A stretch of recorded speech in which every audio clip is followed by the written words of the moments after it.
Hey, all, me again.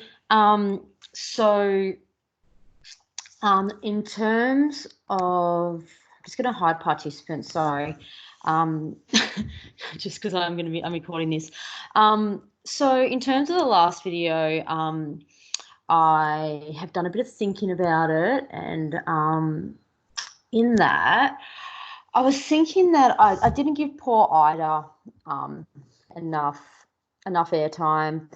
And the reason why concern me that I didn't do that is because some of you who haven't, I guess, explored the text as much as I would have liked you to may neglect Ida, like I did, and then she might not get the airtime in your essays. So Ida is a character who is definitely haunted by her past. The elements of her past, obviously, that we discover that she is haunted by is the war. It is feeling like sorry, she has neglected Frank and the fact that Frank got left in the attic, and then I think it's also the fact that Frank then contracts polio when they move to Australia, which then she essentially blames herself. And she does really believe in the idea of like the gods, well, God per se, she's Jewish, and being punished for when you've done the wrong thing, or that you should suffer. So as we know, she's haunted by that in the way that she suffers, by not allowing herself to play piano, and that's how we know that she's haunted by that.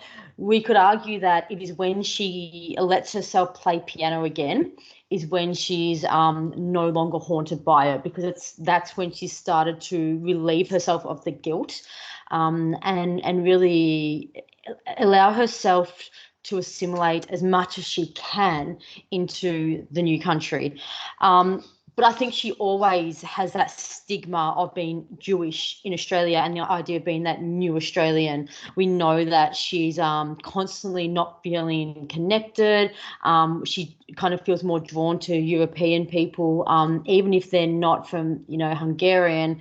It's just she still feels that closer connection. And we even see at one point when she plays piano, an Australian man makes a comment to her about music, and that idea, for those that do know about the way Jewish people were treated, one big stereotype with that is that they're real money hungry, and greedy, and a comment he makes about getting money with playing piano. I can't remember the exact quote, but it's still that's still a dig at her about her religion, who she is, and she can never I guess break away from that. Not saying that she wants to. It's just that it kind of still goes everywhere with her, which it is essentially being Jewish that caused them to have to move country,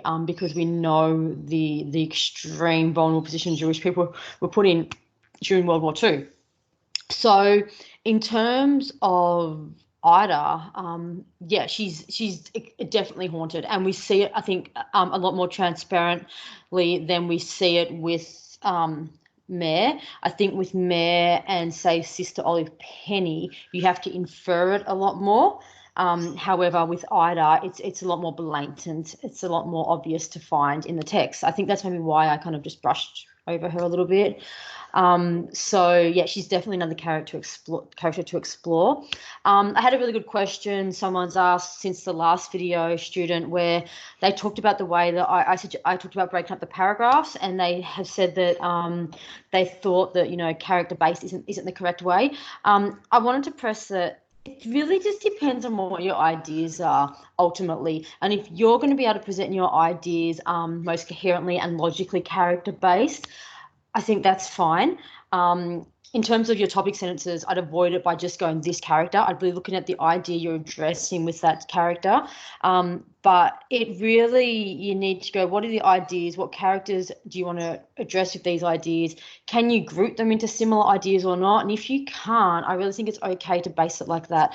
The student did give me an idea of the way they would address that topic, and they based it on, what are the hardships people go through, how do they process it, and how kind of like how does it haunt them, and how do they overcome it haunting them, which is great. The only concern I had with that was if you do bring in certain characters, when you're doing it like that, and you need to keep consistently coming back to those characters because you have to show their progression in order to, I guess, to be able to get to that depth. And then obviously if you have too many characters going on in one paragraph, you can get yourself into a trap. Remember, you don't have to only do 3 body paragraphs like that. For some reason, someone once upon a time said text response essays are 3 body paragraphs. They don't have to be. They can be 4. It's if you can write quickly, if you have time, that's fine. 3, I guess, we suggest it because we think time-wise and the depth that you can get to in one big paragraph.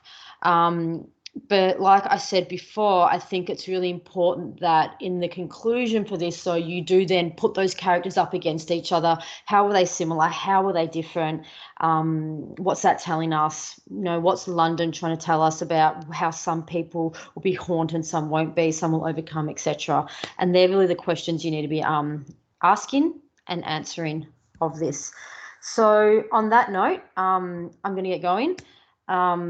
Those who have already replied to me or asked questions about the first video, thank you so much. It's awesome. I hope you're enjoying this kind of learning. I'm actually really thriving off it. I'm really enjoying teaching like this. Maybe I should become a university lecturer instead. Don't worry, I won't do that this year. But anyway, oh, Layla's there. Hey, Layla. I'm going to get going, and I will do another video next time I'm bored, so probably anytime soon. See ya.